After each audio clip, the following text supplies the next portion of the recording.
here, so bring this up here. For those who do not know me, my name is Mia Raven, and I am the Director of Legislative Affairs for Alabama Reproductive Rights Advocates, also known as ARRA. We are the only independent group that stands up for the full spectrum of women's rights in Alabama. Today, I would like to talk to you about HB405, the Fetal Heartbeat Act. This law would make abortion illegal in the entire state of Alabama. I fully understand that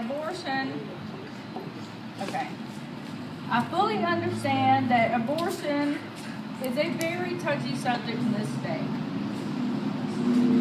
But sticking our heads in the sand and pretending abortion does not happen every day is ludicrous. Making laws to stop abortions will not stop them. Right. They will only cause women to die from unsafe ones. That's right. Yes.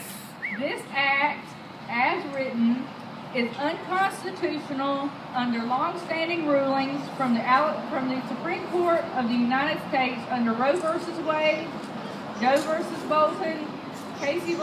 Planned Parenthood, and others that are too numerous to mention here at one time. I am sure that everyone here knows that the state of Alabama is broke to the tune of $200 to $700 million. Nobody really knows the exact figure. I have spoken to some attorneys that estimate that fighting this unconstitutional law will cost the state thousands upon thousands of dollars that it does not have to spend. This same type of legislation was passed in North Dakota and Arkansas and was struck down as unconstitutional by federal judges in those states. Do we really want to waste valuable taxpayer money on legislation that will only serve to let politicians to go back to their home and say, hey, we stopped abortion in the state of Alabama? Many of you do not know, but according to the Did You Know book that the Alabama Department of Public Health requires that each clinic give to patients, states that a heartbeat can be detected as early as 4 weeks or 6 weeks as the last menstrual period in women. Most women do not even know that they are pregnant at 6 weeks, much less at 4 weeks. Even if a woman finds out that she is pregnant at 6 weeks, the only way to determine a fetal heartbeat is through a very invasive transvaginal ultrasound. Traditional belly or Doppler ultrasounds cannot pick this up at such an early stage. Transvaginal ultrasounds do nothing in this instance but to shame women, embarrass them, and traumatize them while they are seeking their constitutional right to abortion. If you'll give me a minute, I will show you what a transvaginal ultrasound wand looks like. We've seen it. The men might not. This is a transvaginal ultrasound wand. It's invasive. It is very uncomfortable. invasive. It's like the I least. said, it is embarrassing, it is humiliating, and I just can't even describe what women must feel like if they have to go through this process in order to obtain their legal constitutional right to have an abortion. And it's medically unnecessary. That's right. Yes. It's Yes. No medically reason for it. unnecessary. Another thing in the state's Did You Know book states that the embryo at 4 weeks or 6 weeks LMP is only 4 to 5 millimeters long. That is about the size of a sesame seed from crown to rump. The heart is not even inside the body at that point. It is outside of the body and just beginning to form. This bill has no exceptions for rape, incest, or the mental or emotional health of the women. In the heartbreaking situation where a woman may have a lethal anomaly, The state only allows for abortions under this bill if the fetus were to die within 3 months. What if this fetus would die within 4 to 6 months, suffering through horrible conditions that no mother wants to have to see their child go through?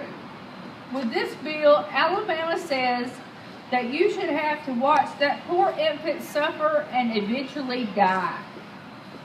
To top it all off, these gyneticians in the Alabama State House want to criminalize doctors with a Class C felony and loss of their medical license if they perform an abortion when a fetal heartbeat is detected.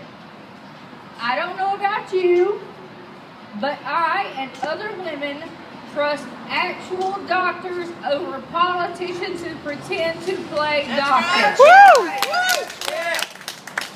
Women in Alabama are tired of these so-called gyneticians interfering in our exam room, as our own Senator Larry Stutz recently said when he tried to overturn a law put into effect because of the death of one of his own patients. Politicians should keep their laws and morals off of women's bodies. Women are fully aware of what we are doing with our reproductive rights, and we do not need government so small that it fits in our uterus. Yes. Women should make their reproductive health decisions based on what is best for them. They should only have to talk about these sensitive issues with their doctor, their family, and their God if they so choose, not the state of Alabama. Women's reproductive rights have been the target of legislation over our bodies for the past several years, and we are tired of it. Yes. That's right. We are not incubators for the state. We are self-aware, anonymous human beings who should have the final say over what happens to our bodies, not by some politicians, mostly males, in the Alabama State House that think they know what is best for women. We are not dumb. We are sick of being treated like ignorant human beings who do not know what we are doing with our own bodies. We strongly and adamantly oppose HB405. Not only will this cost the state an untold amount of money due to it being unconstitutional, it insults our intelligence and insinuates that we are ignorant when it comes to our own bodily functions. We will fight HB405 all the way to the federal courts if it passes. Instead of making unconstitutional laws on women, we strongly feel that the Alabama legislature should be working towards our budget shortfall. If the Alabama legislature wants to see the abortion rate go down, we suggest teaching honest, truthful sex education in schools and providing women with low-cost, easily accessible contraception. Yes. 2 steps forward, not 1 step back. That's right. Women, we need your support on this bill. It is unconstitutional on its face. We will waste thousands upon thousands of Alabama taxpayer money that we do not have defending this in court, and it will be overturned as unconstitutional. So please keep up with my group, Alabama Reproductive Rights Advocates. You can find us on Facebook. You can find us on Twitter. We have our own website, which is www.alabamareproductiverightsadvocates.com, and we hope you will join us in this fight. Let's get these men out of our health care. Yeah. Thank you very much for your time. 2 steps forward, not 1 step back.